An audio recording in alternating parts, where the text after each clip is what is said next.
عشق تحت شجرة الزيتون، خيانة، دمار، وسيمفونية الموت. المقدمة: جلسة ديال الروح. أهلا بيكم يا عشراني. جيب كرسيك، طفي الضوء، وزيد في الصوت. لا، بلاش تزيد في الصوت، بغيتك غير تسد عينيك وتخلي خيالك يسافر معايا. اليوم هنحكي ليكم قصة مش بحال جاع القصص، قصة فيها ريحة الورد وفيها ريحة الموت، فيها الوفاء اللي كي يبكي وفيها الغدر اللي كي يقتل. قصة بدأت بضحكة تحت شجرة وسالت بدمعة في وسط الواد.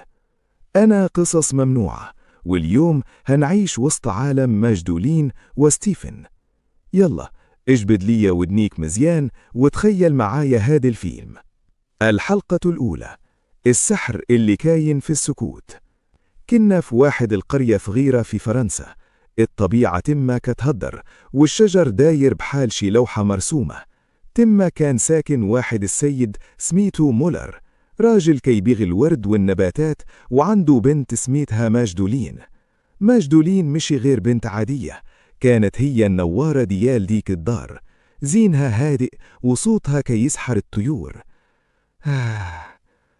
واحد النهار جاو كارو واحد الغرفة الفوق في دارهم لواحد شاب سميتو ستيفن. هاد ستيفن كان غريب الأطوار، ديما عازل راسه، شاد كتاب في إيده وعينيه فيهم واحد الحزن كيبين باللي هاد الدري هاز الدنيا فوق كتافه. ماجدولين كانت كتراقبه من البعيد، كانت كتشوفه كيهبط للحديقة، كيجلس تحت شجرة الزيتون وكيبقى يشوف في السما لساعات. بقات كتقول مع راسها: ماله هاد خينة، واش مريض واش مقصح؟ ولكن واحد الليلة سمعت صوت الغنى جاي من بيته، كان كيغني بواحد الطريقة كتقطع القلب، وخا ما تبعش القواعد ديال الموسيقى، ولكن الصدق اللي في صوته خلى ماجدولين تبكي بلا ما تحس. بدوا كيتلاقاو، وبداك السكوت ديالهم بدأت تكبر شي حاجة سميتها الحب. الحب اللي كيبدأ بالنظرة وبالكلمة الموزونة. ستيفن لقى في ماجدولين ديك الروح اللي كان كيقلب عليها، وهي لقت فيه الحنان اللي غايب على العالم. كانوا كيخرجوا في ذاك الزورق الصغير في وسط الواد، والشمس كتودعهم، كيهضروا على أحلامهم، على بيت صغير يجمعهم، وعلى حياة ما فيهاش الحزن. ولكن السعادة ديما كتكون عندها ضريبة. الوالد ديال ماجدولين مولر ما كانش عاجبه الحال، كان كيشوف في ستيفن غير واحد الدري درويش ما عنده لا ريال لا جوج، وهو بغل بنته الهم والشهن.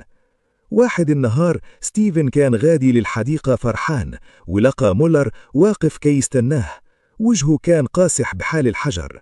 قال ليه ستيفن: ما بقيتش باغي نشوفك هنا، هادشي اللي بينك وبين بنتي خاصو يسالي دابا.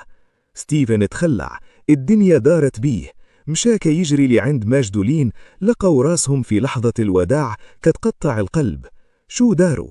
كل واحد فيهم قطع خصلة من شعره، وصوبوا منها خاتم وداروه في صبعانهم، وتعاهدوا باللي الوفاء غيبقى بيناتهم حتى للموت. ستيفن هز ساكه وخرج للغربة، باغي يضرب تمارة ويجمع الفلوس باش يرجع يدي حبيبته. ولكن واش الطريق غتكون سهلة؟ واش ماجدولين غتبقى صابرة؟ الحلقة الثانية: الغربة وسم الخيانة. ستيفن مسكين مشاه وبقت غير الرسائل هي اللي كتصبرهم، كان كيكتب ليها بدموعه: ماجدولين صبري عليا، راني خدام ليل ونهار غير باش نبني لينا هذاك العش اللي حلمنا بيه.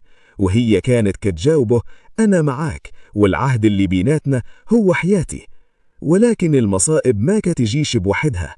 رجع ستيفن لدارهم، لقاه والده داير ليه فخ، بغى يتجوزه بوحدة غنية باش يصلح وضعيتهم المادية. ستيفن بنيفه الحار قال لوالده: أنا قلبي محبوس عند ماجدولين وما نبيعش راسي بالفلوس. والده في بلاست ما يفهمه طرده من الدار وجر عليه في ديك الليلة الكحلة. بقى ستيفن كيدور في البلاد، لقى بيت صغير قد القبر وسكن فيه.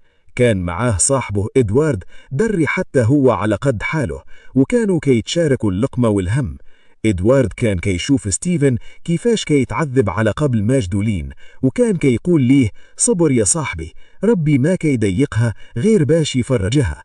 وفي واحد الوقت مات واحد راجل غني والورث كله مشالي عند إدوارد صاحبه. إدوارد بين ليلة وضحاها ولا من أثرياء البلاد. ستيفن فرح لي صاحبه وما عرفش باللي هذه الفلوس هي اللي غتكون السبب في خراب حياته. في الجهة الأخرى ماجدولين مشات عند صاحبتها سوزان. سوزان كانت بنت مادية كتشوف غير المظاهر. بدأت كتعمر في راسها، أويلي يا ماجدولين واش غتبقي تستني في واحد فقير؟ شوفي إدوارد راه ولا لباس عليه وعنده القصور. الفقر كيقتل الحب يا بنتي، عيشي حياتك. ماجدولين في واحد اللحظة من الضعف وبسبب الضغط ديال أبوها بدأت كتنكر ذاك الحب الخيالي. بدأت كتقول يمكن سوزان عندها الحق، الحب ما كيوكلش الخبز. شفت الدنيا كيف دايرة؟ ودازت الأيام. ستيفن وبقدرة قادر ورث حتى هو من واحد عمه، وبدأ كيبني في الدار اللي حلم بيها هو وماجدولين. فرح وقال هذه هي الساعة اللي غنرجع فيها ندي ملكة قلبي. مشاك يجري لدار مولر والضحكة من الودن للودن. دخل ولكن الصدمة كانت أكبر منه. لقى ماجدولين واقفة ولابسة كسوة بيضة وفي إيدها خاتم ديال الماس. شكون الخطيب؟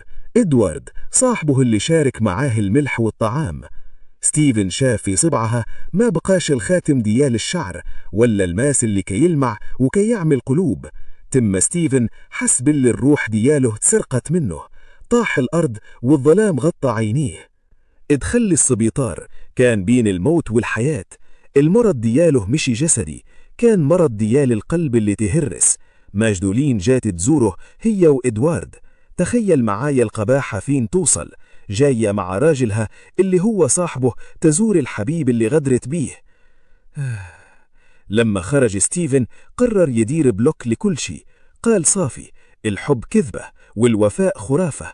انصرف للموسيقى، بدأ يعزف ليل ونهار، وبدأت ديك الحرقة اللي في قلبه كتخرج على شكل نغمات حزينة سحرت العالم كله. ولا أشهر موسيقي والناس كتيجي من كل بلاد باش تسمع وجع ستيفن. أما إدوارد الفلوس اللي جات سهلة مشت سهلة، دخل عالم القمار والشراب والفساد، ضيع قاع الورث وضيع كرامته. وفي الأخر لما لقى راسه مفلس والديون غارقة عليه هرب لبلاد بعيدة وانتحر تمه، وخلى ماجدولين حاملة وفقيرة وهاز الهم ديال ديونه. ماجدولين لقت راسها في الزنقة، باعت دار أبوها وباعت كل شي، بقت هي وبنتها الصغيرة. تم فاش كي تفكر ستيفن، تفكرت باللي هي الوحيد اللي كان كي بغيها لذاتها، مشي لفلوسها ولا لجمالها. اتصلت بيه، كانت باغة تطلب السماح. ستيفن وخا كان قلبه قاسح، ولكن مالي شاف حالتها بقى فيه الحال. ساعدها وعاونها بفلوسه، ولكن كرامته منعته يرجع ليها كحبيب. قال ليها أنا عاونتك لأني إنسان، مش لأني باقي كان بغيك. ولكن ماجدولين ما قدرتش تعيش بهذا الإحساس بالذنب. شافت باللي هي اللي دمرت حياتها وحياة الراجل اللي كان غيعبدها. واحد النهار ستيفن فاق، لقى التربية الصغيرة اللي هي بنت ماجدولين محطوطة قدام باب دارهم ومعاها رسالة صغيرة. الرسالة كان مكتوب فيها: ستيفن أنا ما كان استاهلك، غنخلي لك بنتي أمانة عندك تهلى فيها، حيث هي الحاجة الوحيدة الزوينة اللي بقت من ريحتنا. أنا غادة لعند الواد فين بدا حبنا، تم غيسالي كله. ستيفن طار بالخلعة، مشاك يجري للواد، ولكن كان فات الفوت. شاف الجثة ديالها طافية فوق المي بحال شي وردة دبلات وهرسها الريح. هز الجثة ديالها ورجع للدار وهو كيهضر مع راسه بحال المسطاة. الدنيا سدت في ودنيه. جلس في بيته حد البرتية الصغيرة اللي كانت كتغوط بالبكاء وبدأ كي يعزف. هذه المرة ما كانت موسيقى عادية، كانت سيمفونية الموتى. كتب الوصية دياله: بغيت أدفن مع ماجدولين في قبر واحد، فلوسي كلها تمشي لبنتها. وصاحبي فريدز الله يخليك، لما تكبر هذه البنت خليها تختار اللي كي بغي قلبها، ما تفرض عليها حتى شي حد. ستيفن الموسيقي العظيم الحبيب الوفي ما قدر يكمل بلاها، شرب السم وطاح قدام صورته. الموت جمعهم، حيث الحياة كانت قاسية عليهم بزاف. وهيك دي يا خوتي سالت قصة الحب اللي بدأت بالخضريرية وسالت بالتراب. قصة كتقول لينا باللي الفلوس كتمشي وتجي، ولكن القلب مالي كي يتهرس، راه ما كي يصلحوش الماس ديال الدنيا كلها. كنت معاكم أنا قصص ممنوعة، نتمنى تكون هذه القصة دخلت لقلوبكم، تهلوا لي في راسكم وفي الناس اللي كيبغوكم بصح، وتصبحوا على خير. وصوت الموسيقى الحزينة كي بعد بشوية بشوية.